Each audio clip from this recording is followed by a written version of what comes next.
Algo no cuadraba desde el momento en que crucé la puerta. El sonrisa de Marisol era demasiado pulida, su voz demasiado alegre al saludarme. «Florencia, qué bien te ves esta noche. Pasa, siéntate. Preparamos tu platillo favorito». Esa fue la primera pista. Marisol nunca recordaba lo que me gustaba, a menos que quisiera algo. La mesa estaba puesta como siempre, servilletas blancas dobladas en triángulos copas de vino, disparejas de su lista de bodas. Esteban estaba cerca de la cocina, removiendo algo, con una concentración innecesaria, esquivando mi mirada. Esa fue la segunda pista. Nos sentamos. La ensalada estaba pasada de aderezo. La charla aún más. Marisol parloteaba sobre su clase de yoga y la nueva vibra que estaba trayendo a la casa. Esteban asentía en los momentos justos, pero yo veía la tensión en sus hombros. No dije nada, solo sonreí con suavidad y pasé el pan. La cena siguió como si fuera una obra que ellos habían ensayado sin mí. Yo era solo una extra ahí para asentir y aplaudir en el momento indicado. El guisado estaba tibio, el vino demasiado dulce. Aún así comí cada bocado. Llegó el postre, un pie comprado en la tienda, servido en un platón de cerámica para que pareciera casero. Marisol lo puso en la mesa con un gesto teatral. Luego juntó las manos con ojos abiertos, llenos de falsa inocencia. Entonces empezó: hemos estado platicando y como mis papás están pasando por un mal momento, se van a mudar a tu departamento, solo hasta que se levanten de nuevo. Lo dijo con ligereza, como si ya estuviera decidido, como si ya estuviera medio hecho. Esteban miró su plato. Nadie preguntó, nadie se detuvo a pensar si yo podría objetar. Esperaban que dijera que no, que armara un escándalo, que me convirtiera en la egoísta. En cambio, sonreí, dejando el tenedor con suavidad en el plato. Si eso ayuda, dije, no veo por qué no. La habitación suspiró. Marisol brilló de alegría. Esteban se relajó visiblemente. Nadie notó que mis dedos se apretaban bajo la mesa. Nadie vio que mi sonrisa se endurecía en las esquinas. Pensaron que había cedido. Pero yo me había mudado de ese departamento hace 3 semanas.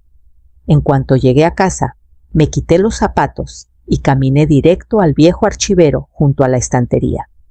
Estaba escondido detrás de una silla que la mayoría de los visitantes nunca notaba, con el tope ligeramente hundido por el peso de fotos familiares que no había limpiado en semanas. Abrí el segundo cajón.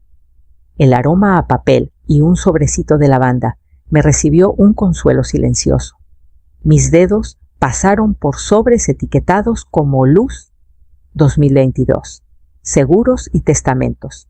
Luego lo encontré. La carpeta era delgada, solo 3 hojas adentro. La firma de Clara Guzmán curvaba con elegancia en la parte inferior de la página 2 junto a la mía y la del señor Morales. Había firmado el contrato de renta hace exactamente 21 días. Clara se había mudado esa misma semana, sin preguntas, sin quejas. Pagó los primeros 3 meses por adelantado y trajo sus propias cortinas. Miré el documento por un rato, no porque dudara, sino porque era un contraste tan marcado con lo que acababa de pasar en la cena. Marisol ni siquiera había preguntado. Asumió como siempre. Asumió que mis cosas, mi tiempo, mi espacio existían para ser reasignadas cuando a ella le convenía. Pero no había mentido, ni una sola vez. Solo los dejé creer lo que quisieron. En la cocina puse una tetera a hervir y observé el vapor danzar. Cuando el agua se asentó en la taza, infusionando manzanilla, tomé un pequeño cuaderno junto al fregadero. Escribí con trazos lentos y firmes. Algunas casas solo son hogares cuando la paz vive en ellas. Arranqué la nota y la guardé en la carpeta con el contrato. El departamento ya no era solo una propiedad. Era una frontera, un rechazo silencioso. Y Clara. Bueno, Clara entendía de fronteras. Tal vez por eso la elegí. Tal vez por eso tocó tan suave el día que vino por las llaves. Tomé mi té, dejando que calentara mi garganta. Afuera, la luz del porche parpadeó una vez, luego se estabilizó. Mañana visitaría al señor Morales para asegurarme de que todo estuviera sellado. No empezó con el departamento. Empezó hace años, en pequeños detalles insidiosos. Recuerdo la primera vez que sorprendí a Marisol reordenando los muebles de mi sala sin preguntar. Solo necesitaba mejor flujo, dijo volteando una silla como si fuera suya. Trajo cojines con patrones estridentes que nunca me gustaron y le dijo a Esteban: esto es lo que necesita una casa moderna. Él sonrió, no dijo nada. Al principio me reí, una joven imponiendo su gusto, un poco controladora tal vez, pero inofensiva. Eso me dije, pero no paró. En cada reunión familiar hablaba por encima de mí, con un tono pulido, corrigiendo mis historias o cambiando el tema cuando mencionaba algo de antes de su llegada. Me convertí en un fondo algo estático, sin cambios. En el baby shower de una prima, se acercó y dijo: ese departamento tuyo sería un cuarto de juegos perfecto. Solo piénsalo. Eso fue hace 3 años. Desde entonces lo insinuó una docena de veces más, no solo sobre el departamento, sobre mi coche, mi tiempo, mi historia. Todo lo trataba como activos temporales, esperando ser reasignados. Y Esteban nunca la detuvo. Siempre se rascaba la nuca como si estuviera avergonzado, pero nunca le dijo que no. Una vez ofrecí cuidar a los niños hace meses, pensando que tal vez nos conectaría. Marisol me miró de arriba abajo y sonrió con cortesía. Sin ofender, dijo: pero tú sirves más para guardar cosas que para cuidarlas. Me quedé inmóvil con los dedos alrededor de un vaso de agua que no bebí. Ella se fue antes de que pudiera responder. Esa fue la última vez que ofrecí algo. Empecé a retroceder en pequeños pasos. Menos visitas, estancias más cortas. No más ofrecimientos espontáneos. Así que cuando Marisol anunció que sus papás se mudarían a mi departamento, pensó que era el paso final en un patrón que ya habían aceptado. Pero lo que no sabía, lo que no podía ver a través de toda su presunción y pulcritud, era que yo ya había roto ese patrón. Y mañana me aseguraría de que fuera intocable legalmente. La oficina del señor Morales olía a madera vieja y a brillantador de limón como siempre. El edificio no había cambiado en 30 años, ni el hombre mismo. Su bigote gris tembló ligeramente mientras leía el contrato actualizado con los lentes en la punta de la nariz.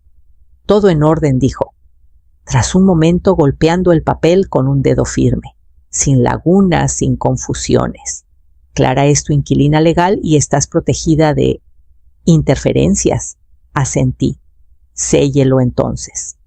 Tomó el sello notarial y lo presionó con un golpe deliberado. El sonido resonó en la habitación silenciosa como un martillo. Clara estaba a mi lado callada pero serena. Siempre se comportaba como alguien que había aprendido a no esperar bondad, pero que aún la reconocía cuando aparecía.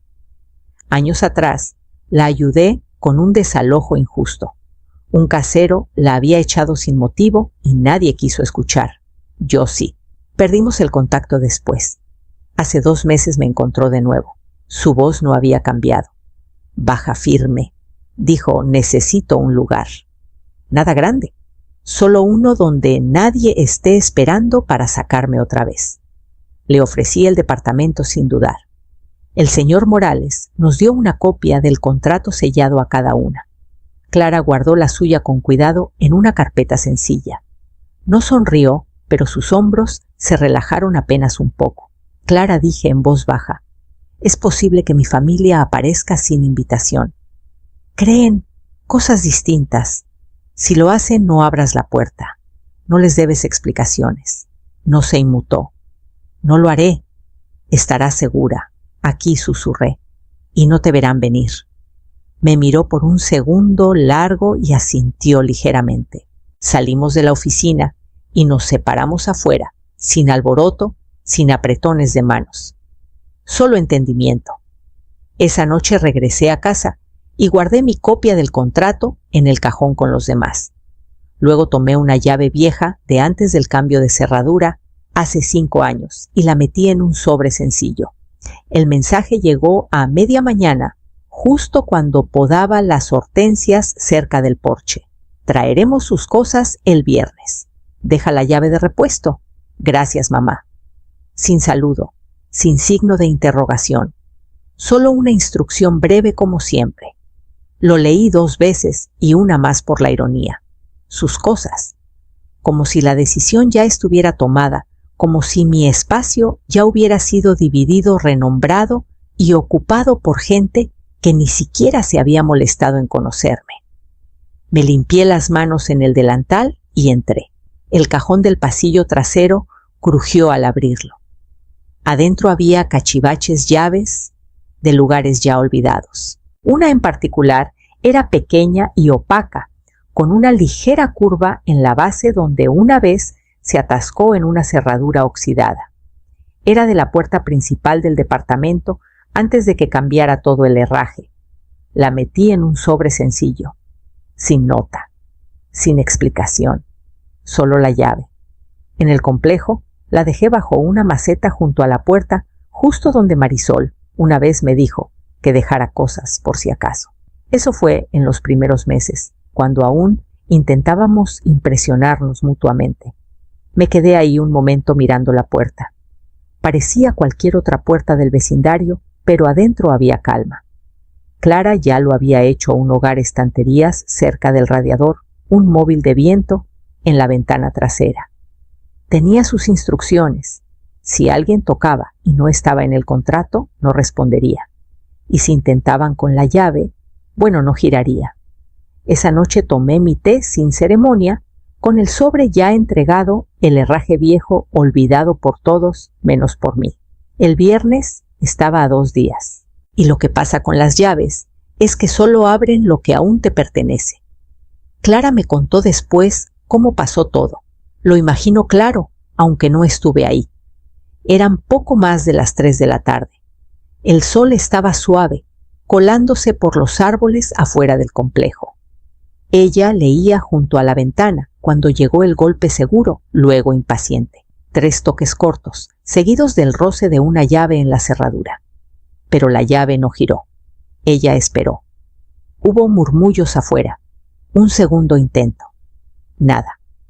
Clara se levantó, dejó su libro y abrió la puerta. 2 desconocidos estaban en el umbral, un hombre alto, con sienes plateadas y una maleta con estampado floral, y una mujer en tacones cargando 2 bolsos y un tapete de yoga. Ambos parpadearon al verla. «Este es el departamento de Florencia», dijo el hombre con un tono de propietario. «Nos esperan». Clara asintió una vez tranquila como siempre. «Este departamento está bajo contrato de renta. ¿En qué puedo ayudarles?» Pasó un silencio. La mujer resopló. «Debe haber un error». «Nuestra hija», dijo Clara, no alzó la voz. «Deben contactar al titular del contrato». Ahí empezó el pánico. Las bolsas cayeron, sacaron los celulares, llamaron a Marisol, luego a Esteban, luego a Florencia. Pero yo no estaba cerca de mi teléfono. Estaba sentada bajo un toldo en el jardín de rosas, cerca de la Colina del Sol, un lugar que nadie de mi familia visitaba. Un patio tranquilo, con bancas de hierro forjado y fuentes que susurraban más que rugían. Tomé un café tibio y vi abejas posarse en los pétalos de rosas reina de Suecia. El aroma era limpio sin molestias. En algún lugar imaginaba a Tomás y Graciela parpadeando frente a una puerta que no abría. Clara de pie, cortés pero firme. La voz de Marisol subiendo de tono al otro lado de la línea.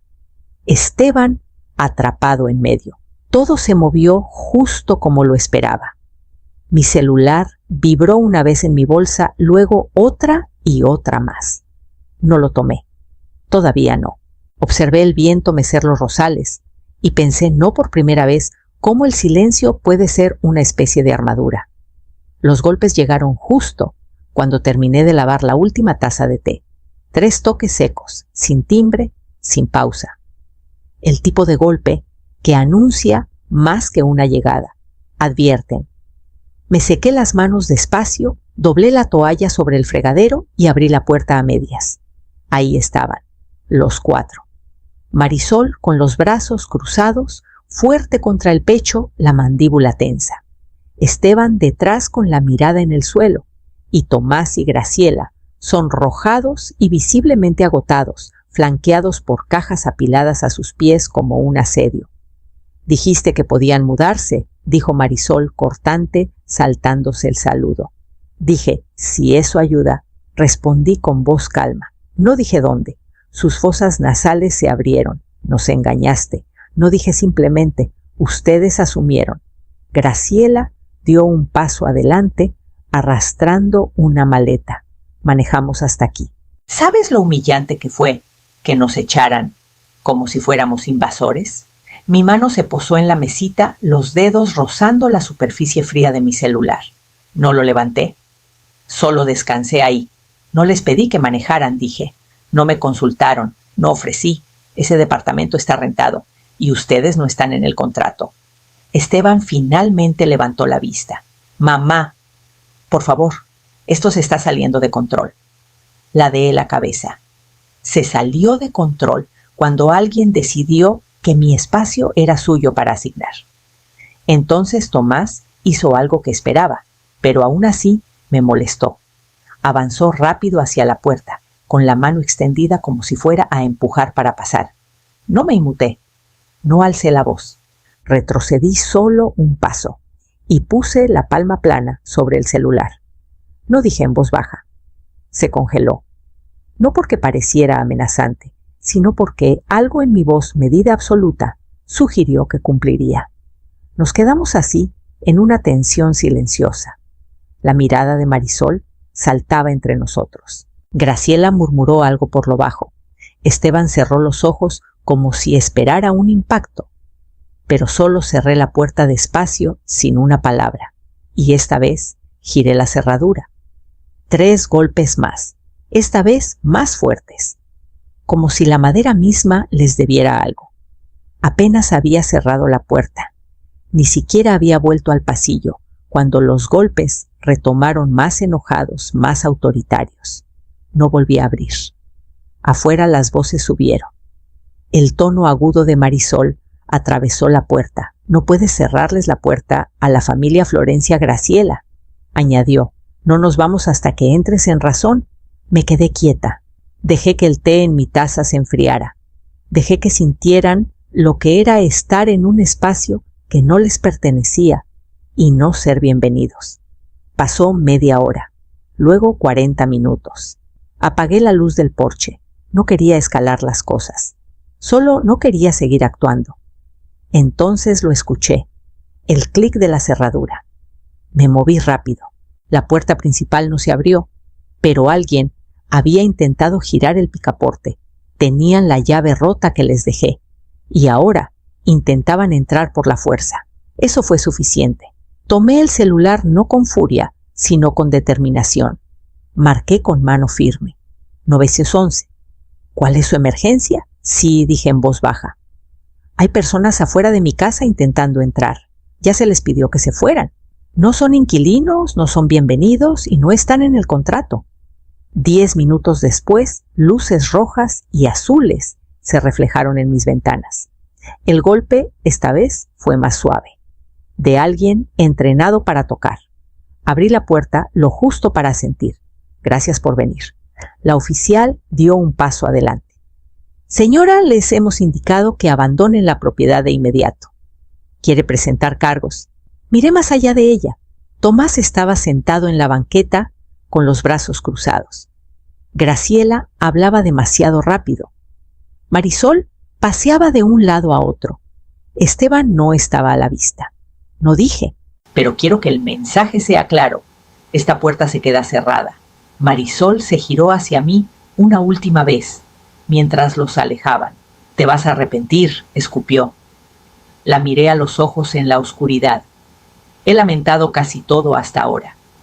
Tomó menos de 24 horas. Por la mañana, mi vecina Leticia ya me había mandado una captura de pantalla. Una publicación de la página de Marisol, goteando dolor cuidadosamente curado.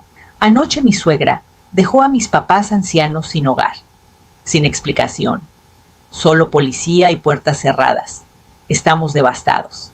Debajo fotos cuidadosamente elegidas. Tomás y Graciela junto a su coche, con brazos cruzados y caras tensas, en lo que supongo querían que se viera como sufrimiento digno. Una toma de cajas en la banqueta, una foto borrosa de la puerta del departamento cerrada. Los comentarios llegaron rápido. Comportamiento asqueroso. Seguro quiere el departamento para ella. No puedo creer que la familia trate así a los mayores. Algunos eran de nombres que reconocía amigos de la infancia de Esteban, excompañeros de Marisol. Otros eran desconocidos, pero el sentimiento era familiar. No respondí al principio, preparé mi té. Regué la menta en la ventana. Luego abrí mi laptop. Sin hashtags, sin historias, solo hechos. Una serie de capturas. Una transferencia bancaria de 60,000 pesos que hice para ayudar a Marisol y Esteban con el enganche de su casa hace 3 años. 2 recibos de luz pagados a mi nombre de su dirección. Una copia notariada del contrato de renta con Clara Guzmán. Y finalmente, una captura de un mensaje de Marisol de hace 6 meses. A veces desearía que te fueras a vivir en silencio a algún lado. Eres una carga callada. Añadí una sola línea. No desalojé a nadie. Solo dejé de hacer espacio para el sentido de merecimiento. Luego cerré sesión. No buscaba aplausos. No me interesaba debatir con desconocidos en los comentarios. No tenía nada que probar, pero sí una verdad que valía la pena dejar atrás. Para el atardecer, la historia empezó a fragmentarse. Algunos borraron sus comentarios. Unos pocos mandaron disculpas discretas. La mayoría simplemente siguió adelante buscando el próximo espectáculo. Me senté en el porche, con la brisa fresca en los tobillos, y vi el cielo oscurecerse hasta volverse ceniza. El mundo estaba más ruidoso ahora, pero yo nunca me había sentido más tranquila, más firme, más lista. Tomé el camino largo a casa esa noche, pasando por la hilera de sicomoros que curvaban el borde del complejo. Sus hojas comenzaban a broncearse, enrollándose con la gracia lenta de las estaciones cambiando. Me detuve afuera del departamento que solía ser mío. Clara estaba ahí de pie, en la ventana con una taza en la mano iluminada por una luz ámbar. Me vio y levantó los dedos en un pequeño saludo. Lo devolví sin palabras. Ahora había móviles de viento pequeños y plateados que sonaban bajos y suaves. Una jardinera había aparecido bajo la ventana rebosante de menta albahaca y algo con tonos lavanda que no identifiqué. El aire alrededor se sentía quieto, habitado, respetado. Saqué un sobre doblado del bolsillo de mi abrigo y lo deslicé en el buzón. Adentro iba una nota escrita a mano. Clara, tu renta. Este mes está a mitad de precio. Gracias por honrar este espacio con dignidad. F. No esperé a que lo encontrara. No lo necesitaba. Para cuando llegué a mi puerta, el cielo se había teñido de violeta. Encendí una lámpara la pequeña con pantalla de lino y preparé manzanilla. Esta vez la taza era solo para mí, sin metáforas, sin rituales de resistencia, solo calor. Apagué mi celular, sin vibraciones, sin titulares, sin explicaciones. El departamento suspiró conmigo suave y contento. El silencio ya no era vacío, era elegido. No había voces intentando colarse con culpa. No había expectativas disfrazadas de amabilidad. Solo paredes limpias, solo aire fresco. Solo yo. Observé el vapor subir de la taza lento y sin prisas. Pensé en todas las puertas que había abierto a lo largo de los años para gente que confundió bondad con moneda, para familia que confundió disponibilidad con obligación. Seguiría ofreciendo mi cariño, pero en mis propios términos. Clara estaría segura. El contrato era sólido. La tormenta había pasado, y mientras estaba en el silencio que finalmente me pertenecía, entendí algo por completo. No todas las puertas merecen ser tocadas de nuevo.